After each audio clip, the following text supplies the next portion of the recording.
하나님은 여러분들을 사랑하십니다. 아기 예수님의 평안이 여러분의 삶 속에 넘쳐나길 바랍니다. 오늘 이 본문 말씀에 나오는 여인은 심한 고난을 당하는 가련하고 불쌍한 여인입니다. 남편이 죽었는데 빚을 많이 졌어요. 그래서 그 빚을 갚을 길이 없기 때문에 두 아들이 있는데 그 두 아들을 종으로 빼앗겨야 되는 그런 상황에 처해 있었습니다. 그런데 오늘 이 본문에 보면은 남편이 어떤 사람이냐 하면 당신의 종 나의 남편이 이미 죽었는데 당신의 종이 여호와를 경외한 줄을, 1절에 보면은 여호와를 경외한 그런 경건한 사람이라고 했습니다. 그런데 이 사람이 여호와를 경외하는 경건한 사람일 뿐만 아니라 하나님의 소명을 받고 신학교에 들어가서 앞으로 목회자가 되기 위해서 준비하는 그런 사람이었습니다. 1절에 보면 선지자의 제자들이라고 되어 있는데 오늘날로 치면은 선지자의 제자들은 신학교 학생이라고 그렇게 볼 수 있습니다. 신학을 해서 앞으로 목회자가 되기 위한 그런 꿈을 가지고서 살아가던 사람이었습니다. 그런데 그 남편이 어느 날 하나님의 부름을 받고서 이 세상에 더 이상 같이 있을 수 없는 그런 상황이 되어져 버렸습니다. 너무나도 힘들고 어렵고 고통스러운 그런 가운데 있는 것입니다. 경건한 사람이라고 했는데 경건한 남편이 주의 종이 되겠다고 또한 신학교를 갖고 앞으로 하나님을 위해서 쓰임받고자 했는데 쓰임받아 보지도 못하고 그리고서는 이 세상을 떠나게 된 것입니다. 우리에게 닥쳐오는 여러 가지 환난과 고난들을 보면은 이유를 알 수 있는 것도 있지만은 때로는 우리가 아무리 생각해봐도 이유를 알지 못할 때가 있습니다. 하나님께서 이런 사람을 잘 훈련시켜가지고 아주 훌륭한 목회자로 쓰임받게끔 해서 많은 영혼들을 구원하면 좋은데 하나님의 계획이 무엇인지 우리가 이해할 수 없는 어떤 그런 부분이 있어서 이 남편을 데려갔다는 것입니다. 제가 고등학교 1학년 때 교회를 나갔을 때의 그 시골 교회에 반주를 아주 잘하는 여자 집사님이 계셨습니다. 그런데 이 여자 집사님을 처음에는 제가 모르니까 참 반주를 잘하시는구나 그렇게만 알았지만은 이제 1년 2년 시간이 지나면서 그분의 삶이 참 어려운 힘든 가운데 있는 걸 알게 됐습니다. 남편이 목회자이셨는데 거기보다도 더 시골에서 목회를 하시다가 그리고 돌아가신 거예요. 아들이 둘이 있는데 이 두 아이들이 초등학교 시절에 저희 그 고향교회로 오신 겁니다. 저희 그 고향교회는 시골이지만은 좀 규모가 좀 컸습니다. 그래서 그곳에서 반주를 하면서 교회에서 반주에 대한 사례를 드리고 또 그분이 피아노를 하니까 레슨을 하고 그렇게 하면서 두 아이를 키우는 그런 모습을 봤습니다. 나중에 아이들이 다 자라가지고 저도 신학을 하고 이렇게 서울에 왔을 때에 그분이 서울로 이사를 왔어요. 아이들이 서울에서 학교를 다니니까. 그래서 만났을 때 그분이 얼마나 참 힘든 어려운 삶을 살아오셨나. 혼자서 둘이서도 자녀 키우기가 어려운 세상인데 혼자서 두 아들을 그렇게 키워오면서 아이들이 잘 자라가지고서는 정말 훌륭한 지금 그런 사역들을 잘 감당하고 있는 것을 보게 되는 것입니다. 제가 신학교를 졸업하고 강남에 있는 어느 교회를 갔을 때에 거기에 여전도사님 두 분이 계셨어요. 한 분은 연세가 많으신 분이 있고 곧 은퇴하실 분이고 한 분은 그때 당시 한 40대였습니다. 그런데 그분은 이렇게 이야기를 하다 보니까 남편이 원래 목사님이었어요. 그럼 목회를 하다가 남편이 돌아가시고 그 사모님이 이제 신학교 공부를 한 겁니다. 그리고서는 여전도사가 되어서 거기에도 아들 둘이 있는데 아들 둘을 갖다가 키우면서 그 당시 그 아이들이 중학교 고등학교 다니는 그런 아들이었습니다. 이런 모습들을 보게 되면은 하나님께서 왜 경건한 사람들을 불러가실까? 왜 신앙생활 열심히 안 하고 있는데 그렇게 고난을 허락하실까? 좀 의아해질 수가 있습니다. 그런데 여러분, 우리가 이 세상에서 일어나는 많은 일들 우리의 머리로서는 이해가 안 될 때가 많습니다. 그래서 다른 사람이 당하는 고난을 우리가 함부로 판단할 수가 없다는 것이죠. 아무튼 이런 아주 어려운 상황 속에 있는 이 여인이 자기 혼자 그 어려움을 견딜 수가 없어가지고 엘리사 선지자를 찾아왔습니다. 영적인 지도자인 엘리사 선지자를 찾아와서 선지자님, 저 남편 죽은 거 아시지 않습니까? 그런데 그 이후로 우리가 경제적으로 너무나 쪼들려서 빚을 너무나 많이 지고 있어서 견딜 수가 없습니다. 이제 드디어 그냥 체조가 와가지고 빚쟁이가 와서는 우리 애들을 다 데려간다는 것입니다. 종으로 노예로 팔아먹겠다는 것입니다. 우리 집에 안에 있던 것들은 뭐 좀 감나갈 만한 건 하나도 없습니다. 전부 다 가져가 버리고 이제 저희들은 굶어서 죽게 생겼습니다. 우리 가족들이 뿔뿔이 흩어져 가지고 비극적인 그런 삶을 살게 되었습니다 라고서 하소연을 했습니다. 그냥 단순한 부탁이 아니고 1절 말씀에 보면 부르짖어 했는데, 이 부르짖어는 영어에서 울었다는 거예요. 울면서 간청을 했습니다. 이 간청을 들었을 때에 엘리사가 두 가지 질문을 합니다. 2절 말씀해 보면 엘리사가 그에게, 그 여인에게 어떤 질문을 하느냐면, 내가 너를 위하여 어떻게 하랴. 이것은 쉽게 말하면 내가 당신에게 무엇을 도와주랴, 어떻게 도와주면 좋겠어, 이런 자상한 질문이라고 볼 수 있습니다. 그런데 그 다음에 나오는 질문이 조금 문제가 있는 질문이라고 볼 수 있어요. 내 집에 무엇이 있는지 내게 말하라. 지금 집에 있는 건 아무것도 없어요. 다 가져가 버리고, 쓸만한 것은 전부 다 빚쟁이들이 와서 가져가 버리고 아들 둘까지 데려가려고 하는데 무엇이 남아있겠어요? 그런데 엘리사가 묻기를 내 집에 무엇이 있는지 내게 말하라는 거예요. 그 말을 듣자마자 이 여인은 마음속으로 아마 엘리사를 좀 원망했을지 몰라요. 아니, 선지자께서 다 하시면서 저게 무엇이 남아있느냐고 묻습니까? 그때 이 여인의 대답이 뭐냐면은, 계집종의 집에 기름 한 그릇 외에는 아무것도 없나이다. 엘리사가 묻는 것하고 이 여인이 대답하는 걸 한번 보세요. 엘리사는 무엇을 묻느냐 하면은 남아있는 것이 무엇이냐고 물어요. 내 집에 있는 것이 무엇이냐, 무엇이 남아있느냐고 그렇게 묻습니다. 그런데 이 여인은 기름 몇 방울 외에는 아무것도 없습니다. 없는 것을 이야기하는 거예요. 사람들은 그럴 수 있어요. 여러분들이 올 한 해를 살아오시면서 이렇게 뒤돌아보면 정말 이 여인과 같은 고백을 할 수밖에 없는 그런 분들이 있을 겁니다. 경제적으로 너무 어렵고, 한다고 했는데 사업은 안 되고, 장사도 안 되고, 직장생활도 변변찮고. 그래서 지금 생각해 보니까 아무것도 없는 것 같아. 그래서 누가 묻기를, 집사님 뭐 좀 남아있는 거 있어요 하면은, 나는 아무것도 없어요. 엘리사는 지금 하나님의 말씀을 대언하고 있는 거예요. 너에게 남아있는 것이 무엇이냐 이렇게 묻는데, 나는 없습니다, 아무것도 없습니다. 뭐 고작 있는 거 기름 몇 방울인데 그거 외에는 아무것도 없습니다. 여기서 기름 한 그릇이라고 했지만 이 기름 한 그릇은 원래 원어의 의미에 어떤 의미냐면 후라이팬에 한 번 부을 수 있는 양의 기름이에요. 후라이팬에 한 번 부어가지고 거기에 뭐 빈대떡을 해 먹을지 빵을 구워 먹을지는 모르지만 후라이팬에 한 번 부을 기름이 얼마나 되겠습니까? 여기 컵에 있는데 컵에 가득 찬 물을 기름이라고 하면 이거는 후라이팬에 몇 번을 부을 수 있을 거예요. 아마 미니멈 10번 정도는 부을 수 있을걸요? 이거 한두 숟가락만 후라이팬에 하면은 거기에 빈대떡 구울 수 있고 빵도 구울 수 있잖아요. 그런데 여기서 이야기하고 있는 거는 우리 집에 기름 한 그릇 외에는, 이게 한 그릇이 큰 그릇이 아니에요. 조그마한 종재기에 뭐 약간 붙어 있을 그런 기름밖에 되지 않아요. 그 기름밖에 없습니다. 그럼 뭐 그게 있다고 할 수 있겠습니까? 그러면 왜 이런 사실을 알고 있는 엘리사가 내 집에 무엇이 있는지 말하라고 그렇게 했을까요? 이 여인의 생각을 바꾸어 주려고 하는 거예요. 나는 남편도 있고 빚도 지고 애들도 종으로 팔려갈 수 있고, 그러니까 아무것도 없다고 하지만 그래도 너에게 아직 남아있는 게 있다. 하나님은 너에게 남아있는 그걸 통해서 오늘 기적을 베풀어 주실 것이다. 그 메시지가 여기에 들어있다는 것입니다. 여러분들이 많은 것을 잃어버리면 이런 것만 생각하는 거예요.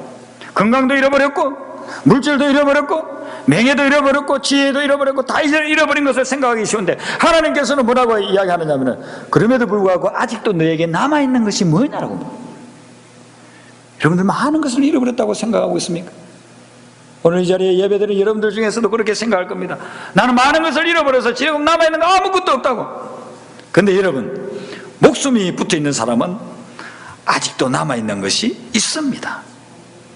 여러분이 죽으면 다 필요 없으니까 없어졌다고 할 수 있지만, 목숨이 붙어있다고 한다면, 아직도 하나님이 우리에게 목숨을 허락해 주셨다고 한다면 여러분에게는 남아있는 것이 있는 줄로 믿으시기를 바랍니다. 그리고 그 남아있는 것을 통해서 하나님께서 역사를 하시겠다는 거예요. 아무것도 없다고 했을 때 엘리사가 뭐라고 이야기하느냐 하면요, 3절 4절에 세 가지를 이야기를 해요. 너희가 가가지고 이웃에 가서 그릇을 빌리라. 두 번째는 그냥 빌리지 말고 빈 그릇을 많이 빌리라. 세 번째는 그렇게 그릇을 빌려오면 네 방 안에 들어가가지고 방 안에 그릇을 두고 문을 닫고 그리고 그 기름병을 기울여서 뿌리라. 그러면 기름이 계속해서 나올 것이다. 이 세 가지를 이야기하는 겁니다. 그런데 이 세 가지는요, 믿음이 없으면 절대로 흉내도 못 낼 수 있는 그런 일이에요. 믿음이 없으면요, 이것 중에 하나라도 흉내를 낼 수가 없어요. 자, 엘리사 선지자가 기름이 나올 거라고 했는데 기름이 나올 거라는 믿음이 없다고 한다면 이웃에 가가지고 그릇 좀 빌려주세요 할 수 있겠습니까? 못해요. 기름이 나오는데 기름이 많이 나오리라는 믿음이 없다고 한다면 빈 그릇을 많이 빌려오겠습니까? 가가지고 한 개 정도, 혹시 모르니까 뭐 벽에 붙어 있는 기름이 다 이렇게 나와가지고 한 그릇 정도는 될지 몰라, 그렇게 생각했다고 한다면요, 그릇을 많이 빌릴 수 있겠어요? 절대로 많이 빌리지 않을 겁니다. 그리고 시키는 대로 하면 기름이 나오리라는 그런 믿음이 없었다고 한다면 문을 잠그고 그리고서는 안에서 계속해서 붓는 그런 행동을 하지를 않았을 것입니다. 이것은 굉장한 믿음을 요구했다는 것입니다. 엘리사가 이 여인에게 이야기하기를, 그 여인의 인생을 갖다가 변화시키기 위해서 도전해 주기를, 무엇을 도전해 주느냐 하면, 너는 지금 내 하는 말을 믿고 기름이 나올 줄로 믿고 가서 그릇을 빌리고, 적게 빌리지 말고 많이 빌리고, 그리고 그것을 가지고서는 문을 닫고 병을 부으라. 그러면 기름이 생길 것이다. 하나님께서 엘리사를 통해서 이 여인에게 지금 요구하는 것이 뭐냐면은 바로 믿음이라는 것입니다. 여러분의 믿음의 분량만큼 하나님이 역사하시는 줄로 믿으시기를 바랍니다. 믿음의 분량을 늘려나가게 될 때에 그 믿음의 분량을 통해서 하나님께서 오늘도 역사를 하신다는 것입니다. 예수님께서 마태복음 5장 6장 7장에서 산상수훈을 말씀하시고 난 후에, 그리고서는 8장부터 역사를 일으키시는데 계속해서 강조해서 하시는 말씀이 뭐냐면은 이 믿음에 대해서 강조를 하고 있습니다. 백부장이 찾아와가지고, 예수님, 우리 집에 있는 아이는 아픕니다. 이 나을 수가 없습니다. 예수님 오셔서 좀 치유해 주세요. 그런데 예수님께 오셔서가 아니라 그냥 말씀만 하시면 내 종이 낫겠나이다, 그렇게 했을 때에 예수님이 뭐라고 이야기하시느냐 하면은 백부장에게 가라, 내 믿은 대로 되리라 하셨어요. 백부장은 가라, 내 믿은 대로 되리라 했습니다. 그것을 믿고서 백부장이 가가지고 자기 집에 가보니까 아파서 들어 누워있던, 꼼짝 못하던 그 하인이 깨끗이 나아 있더라는 거예요. 예수님께서 우리에게 도전해 주는 것이 뭐냐면은 지금 현재 상황 속에서 없는 것이 아니라 지금 남아있는 그걸 통해서 하나님께서 하실 그 믿음을 가지라는 것입니다. 그 믿음을 가지게 될 때에 지금 아무것도 없다고 하는 생각했던 그 상황들이 바뀌어서 하나님이 채워주시는 그런 역사가 나타나게 된다는 것입니다. 그러면서 엘리사가 이들이 그 기름을 부을 때에 문을 닫고서 기름을 부으라고 그렇게 이야기했습니다. 왜 문을 닫고 방 안에 들어가가지고 문을 닫아놓은 상태에서 기름을 부으라고 그렇게 했을까요? 이 여인이 부자가 아니고 가난하니까 옛날에 우리 판자촌을 생각하시면 됩니다. 찢어지게 가난하고 쓰러져가는 판자촌과 같은 데 살면요, 판자촌 집이 따다다다닥 붙어 있잖아요. 옆집에서 뭐 하는지 다 알아요. 뭐 담이라고 할 것도 없어요. 고개만 조금 들면은 그 집안에 무슨 일이 벌어지고 있는지 다 알 수 있어요. 또 어떤 집은 담도 없잖아요. 그냥 길이나 방이나 방문 하나 차이, 그걸로 방이 되고 길이 되고 그런 집들이잖아요. 그러니까 만약에 이 집이 마당에 있어서 마당에 그 비를 넣은 빈 그릇들을 쫙 펼쳐놓고 거기에 기름병을 거꾸로 해가지고 붓고 있으면 동네 사람들이 지나가다가 뭐라 하겠습니까? 아니, 아주머니 뭐하고 있습니까? 아니, 그 아무것도 없는 그 빈병을 뒤로 엎어가지고서는 거꾸로 엎어가지고서 무슨 그 행동을 하고 있습니까? 그러면 그럴 거예요. 아, 엘리사 선지자가 이렇게 하면은 기름이 나온다고 했다고. 그러면 이 사람이 그럴 거라고요. 아니, 아주머니, 아니, 아무것도 없는데 거기서 무슨 기름이 나와요? 정신 차리세요. 아무리 가난하고 흙이 지더라도 그런 행동을 하면 됩니까? 오세요. 우리 집에 식은 밥이라도 있으니까 한 그릇 드릴 테니 애들하고 드세요. 그리고 힘내고 정신 차리고 그렇게 이상한 행동 하지 마세요. 아주머니, 정신줄 놓으면 안 됩니다. 그렇게 하지 않았겠습니까? 이웃 사람들이 보고서는 뭐 빈 그릇을 빌려가더니만 거기에 뭐 물도 올라고 했나 했더니만 그걸 다 해놓고서 무슨 기름이 나오라고 하면서 그 기름병을 거꾸로 하고 있으니 그걸 본 사람들이 그런 부정적인 이야기, 불신앙의 이야기 하지 않겠습니까? 그래서 하나님께서요, 이 여인에게 문을 닫으라고 했습니다. 여러분, 하나님의 역사가 일어나려고 하면은요, 불신앙의 문을 닫아야 됩니다. 하나님의 역사가 일어나려고 하면은요, 의심의 문을 닫아야 됩니다. 그리고 하나님께만 집중을 해야 됩니다. 하나님께만 집중할 때 그때 하나님의 역사가 일어나게 되는 줄로 믿습니다. 여러분들이 문을 열어놓고 사람들, 이 사람 지나가면서 이 말 한마디 하고 저 사람 지나가면서 한마디 하고 불신앙의 말, 의심의 말, 핀찬 주는 말, 조롱하는 말, 그런 것을 자꾸 하고 여러분들이 들어버리면 하나님의 역사가 일어날 수가 없는 거예요. 일어나려고 하다가도 하나님의 역사는 중단되어 버릴 수가 있는 것입니다. 그래서 주님께서 엘리사를 통해서 이 여인에게 말씀을 해주신 거예요. 너는 그 그릇들을 고해 오면은 빈 그릇을 가지고 방 안으로 들어가라. 그리고 문을 닫고 사람들이 들어오지 못하게 하고 바라보지 못하게 하고, 그리고서는 온전히 내가 하는 말만을 의지하고서 그리고서는 부어라. 부을 때의 역사가 일어날 거다라고 그렇게 이야기하고 있습니다. 이 문을 닫으라고 하는 것은요, 우리가 예배 드릴 때의 그런 자세도 여기에서 이야기를 하고 있습니다. 우리가 지금 예배를 드리면서 이 예배실에 와가지고 지금 문을 다 닫아놨습니다. 그리고서는 우리는 어디를 향해서 집중하느냐 하면 하나님을 향해서 집중하는 거예요. 찬양을 하면서 기도를 하면서 하나님의 말씀을 들으면서 예배 드리는 모든 것들이 세상을 향해서는 문을 닫아놓은 상태입니다. 세상을 향해서 문을 닫아놓고 근심걱정의 문을 닫아놓고 그리고 하나님께 온전히 우리 모든 것들을 다 집중해서 드릴 때 그 예배 속에 하나님이 임재하시고 그 예배를 통해서 하나님의 능력이 나타나게 되는 줄로 믿습니다. 그럼 우리 여러분들이 예배 드리러 올 때에 적어도 10분 전에는 예배 드리러 오시기를 바랍니다. 적어도 10분 전에는 예배 드리러 와서 그리고 예배를 위해서 기도하세요. 찬양 드릴 성가대를 위해서 기도를 하시고 기도자를 위해서도 그리고 말씀 전하는 자들을 위해서도 그리고 예배에 참석하는 모든 성도님들 한 분 한 분이 오늘 이 예배를 통해서 주님의 임재를 체험하고 하나님이 주시는 비전을 깨닫고 생명의 말씀을 붙잡고서 한 주간의 삶을 승리하면서 살아가는 그런 거룩한 밑바닥이 된 밑거름이 되는 그런 예배가 되게 하여 주시옵소서. 여러분들이 그런 기도를 하면서 하나님 앞에서 마음에 준비된 그런 예배를 드려야 됩니다. 예배 드릴 때 어떤 분들은 5분 10분 늦게 옵니다. 그게 아주 습관화되어 있습니다. 바쁜 일이 있겠죠. 이유는 다 있을 것입니다. 그런데 그게 한두 분이 아니에요. 1년을 봐도 1년 내내 5분 10분 항상 늦는 분 항상 늦어요. 하나님 앞에서의 습관을 바꾸어야 되는 것입니다.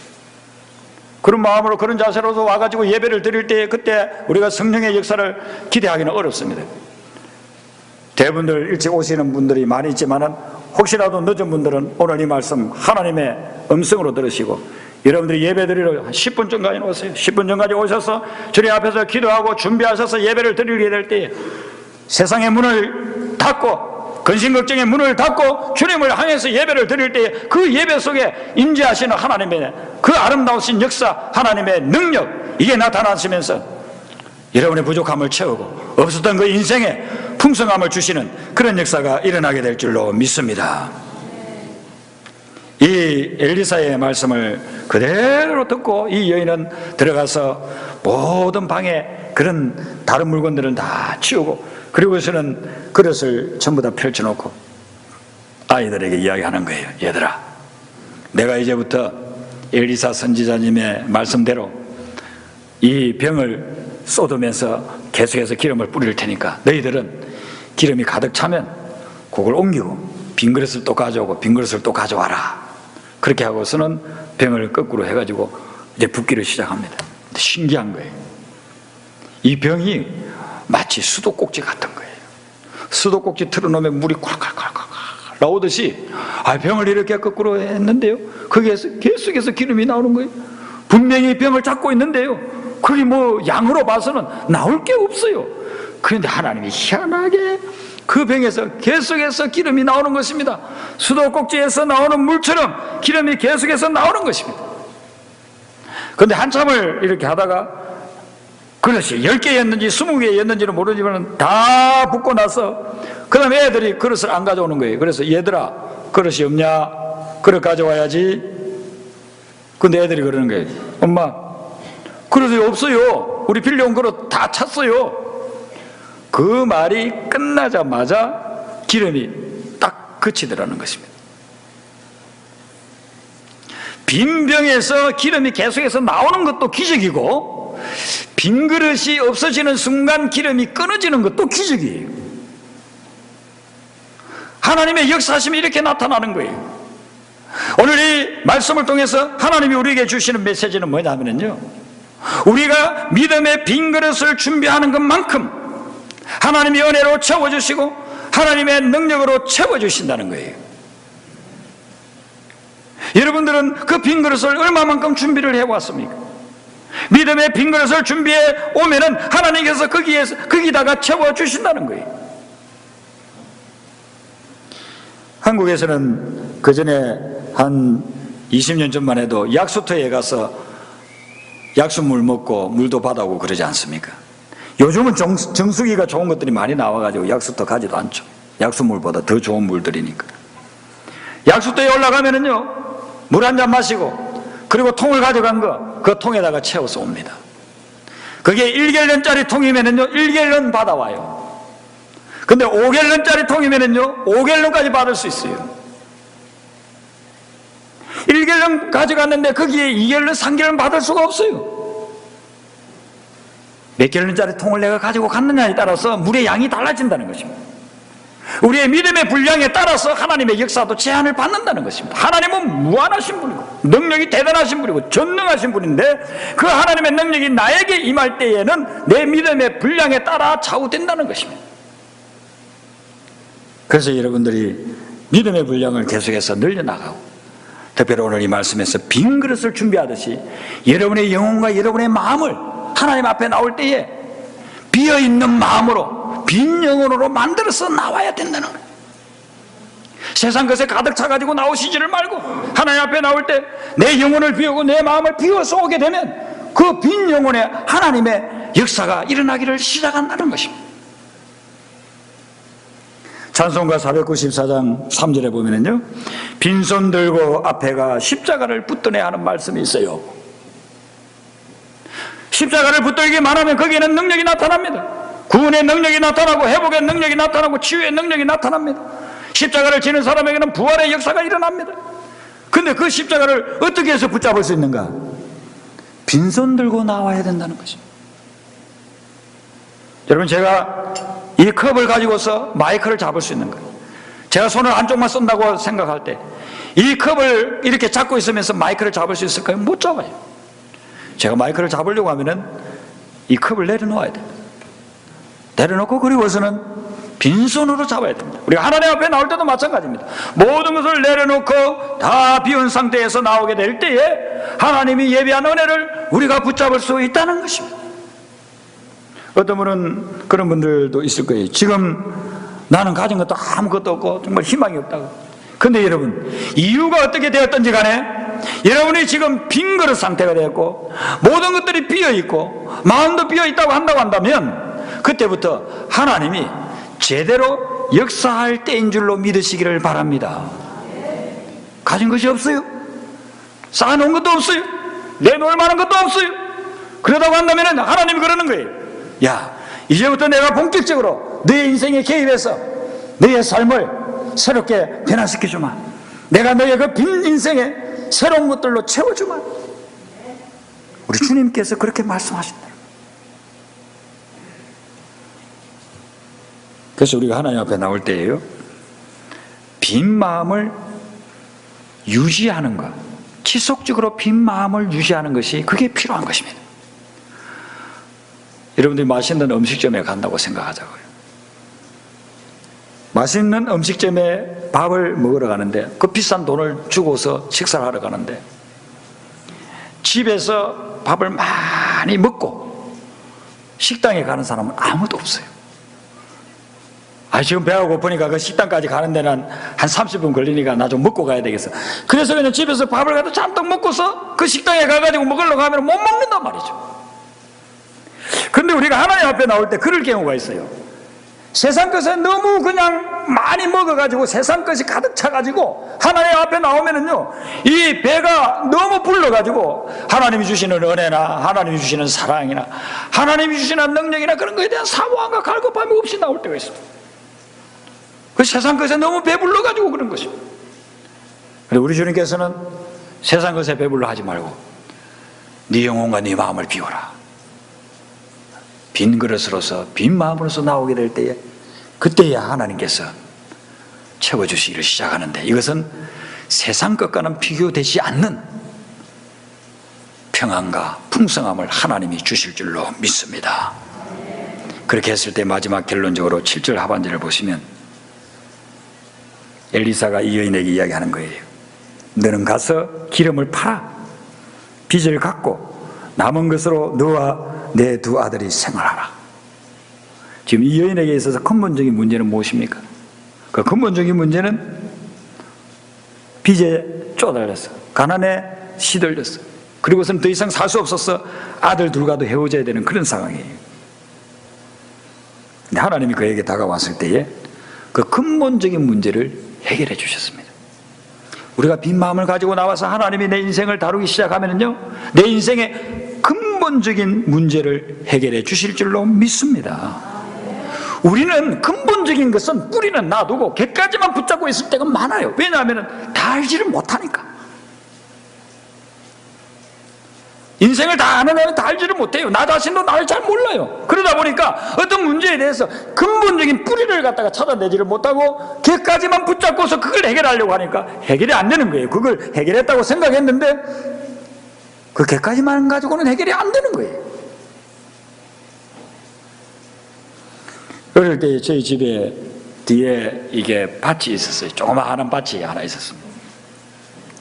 거기에 가지를 심습니다. 봄이 되면은 시장에 가가지고 묘종을 구해가지고 그 묘종을 심어요. 그러면 이 가지 나무가요, 잘 자라는 나무도 있지만은 어떤 나무는 보면 가지 나무가 시들시들해져요. 잎사귀가 막 시들시들해지는 겁니다. 그래서 그 시들시들해지는 가지 나무에다가 계속 물을 주는 거예요. 그럼도 줍니다. 그런데 살아나질 않아요. 그런 때는요, 가지나무를 파는 것입니다. 파가지고 보면요, 그 가지나무 뿌리를 좋아하는 땅 속에 벌레가 있어요. 그 벌레가 그 뿌리를 갉아먹고 있는 거예요. 그 벌레를 잡고 다시 흙을 이렇게 두툼하게 해서 심어주면 그렇게 시들시들하고 물을 줘도 살아남지를 못하고 그름을 줘도 살지를 못하던 그 가지나무가 다시 살아나요. 그 뿌리에 붙어있는 벌레를 잡아버리니까 다시 살아난다고요. 이거 하나님께서 우리 인생을 보실 때는요, 그 근본적인 문제를 타치하기를 원하고 있습니다. 겉으로 드러나는 한두 가지 그런 객가지 그런 문제가 아니라 근본적인 문제를 타치하기를 원하고 있다는 것입니다. 오늘 이 여인은 엘리사의 말씀을 따라서 믿음을 가지고 나아갔을 때에 그들의 인생에, 그들 가정의 근본적인 문제를 해결함을 받았어요. 그래서 빚을 다 갚고 아이들과 더불어서 하나님이 주시는 행복된 가정을 누릴 수가 있었어요. 오늘 이 말씀 속에서 여러분들, 하나님께서 도전해주는 믿음의 빈 그릇을 준비하시고, 그리고 그 그릇 속에 하나님이 가득가득 채워주시는 역사가 2014년 새해에는 여러분의 삶 속에 일어나시기를 주님의 이름으로 축원합니다. 기도하시겠습니다. 사랑의 주 하나님, 한 해를 살아보니 많은 것을 잃어버린 분들이 있습니다. 남은 것이 없다고 생각하는 그런 분들이 있습니다. 오늘 엘리사 선지자를 통해서 저희들에게 주신 말씀, 빈 그릇을 준비하고 그리고 그 빈 그릇을 문을 닫고서 성령의 기름을 부어주는 그런 역사들이 일어나게 될 때에 우리 인생의 근본적인 문제들이 해결되는 역사가 있게 하여 주시옵소서.